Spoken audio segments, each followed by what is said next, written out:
កីឡាករប្រុងព្រៀបប្រកួតបដាគុណខ្មែរ Gensburg One Strike គូអន្តរជាតិកម្ពុជាអ៊ីរ៉ង់ទឹកទី1 round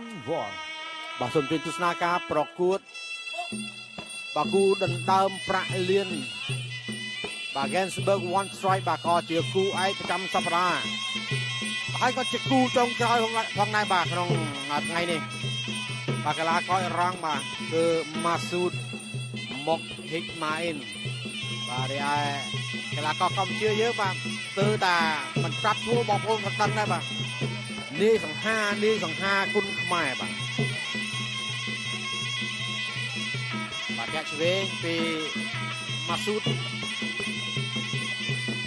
បាទវាយស្ដាំថែមឆ្វេងបាទទៅលើផ្ទៃមុខកីឡាករឡៅចន្ទ្រាបាទហើយគាត់ធ្វើដៃជាសញ្ញាបាទចូលមកបាទអញ្ចឹងគាត់មិនចង់ឲ្យឡៅចន្ទ្រាកីឡាករកម្ពុជារបស់យើងនឹងចលោអីច្រើនទេបាទត្រូវចូលវាយឲ្យលឿនបាទប៉ះដៃគ្នាមួយទៅមួយមកបាទម៉ាស៊ូតបាទក៏លឹងមុខឡៅចន្ទ្រាមិនដាក់តែម្ដងបាទទាត់មកជើងស្ដាំប៉ះដៃទៅមកទាត់មកជើងឆ្វេងរងជាប់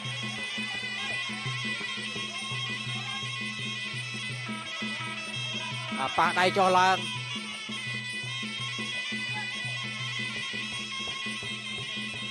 បាទទាត់ឆ្វេងមកជើងបាទរងជាប់វិញបាទម៉ាស៊ូតដើរចូលទាត់ស្ដាំបាទគេចផុតពីចន្ទ្រាបាទទាត់ស្ដាំថែមឆ្វេងបាទចន្ទ្រាចំហរឹងបាទដូច្នេះកម្លាំងជើងល្មមបាទមិនអាចទាត់ឲ្យចន្ទ្រាដួលទេបាទតែក៏ប្រយ័ត្នផងដែរបាទពីព្រោះពីមុនមិនដែលប៉ះមួយគេបាទមិនដែលជួបជាមួយនឹងកីឡាករអ៊ីរ៉ង់រូបនេះបាទម្ដងតែគេអើយយយបាទមកកែងឆ្វេងបាទគាត់ធ្វើដៃសញ្ញាតាមមិនអីបាទគេប្រយ័ត្នយើងប្រយ័ត្នគេបាទតែយើងមិនប្រយ័ត្នយើងដួលគេមិនប្រយ័ត្នគេដួលវិញមកដូចមិញអញ្ចឹងចាប់កាច់ចោលឡើងអលញ៉ាកដាលគាត់មើលគាត់ខ្លាចកីឡាករអ៊ីរ៉ង់នោះបាទក្លាប់ឈរបាទជួនកាលកាយវិការចេះតែវាយក៏តែពលិនប្រលះទៅបាត់ហើយបាទមិនទៅណាទេចូលចាប់អោបបាទលោកញ៉ាកដាលសម្រួលក្នុង2មករាសង្វៀនប្រកួតជាបន្តទៀតបាទឡៅចន្ទ្រាទាត់មកជើងឆ្វេង2ជើងឆ្វេងអាយ៉ាបាទគាត់សុំ20តូដោយសារតែគាត់ទាត់ខលលក្ខណៈបាទគាត់ចូលចំកន្លែងហាមឃាត់បាទអញ្ចឹងគាត់មានសុជីវធម៌ល្អបាទក្នុងនាមកីឡាករគាត់ឆ្វេងរងជាប់ទាត់ស្ដាំខាងក្រោមបាទវាយស្ដាំថែមឆ្វេងបាទគេចផុតតិចបាទសម្រាប់កីឡាករឡៅចន្ទ្រាកែងបាទកាច់អង្គជង្គង់ឆ្វេងលោកអាញាកដាលចូលចាប់ខាត់ចាប់ទឹកទី1បន្តការប្រកួតទៀតបានបាទធ្វើឲ្យការប្រកួតមួយនេះបាទគឺអូសបន្លាយចូលដល់ទឹកទី2នៅពេលបន្តិចទៀតនេះ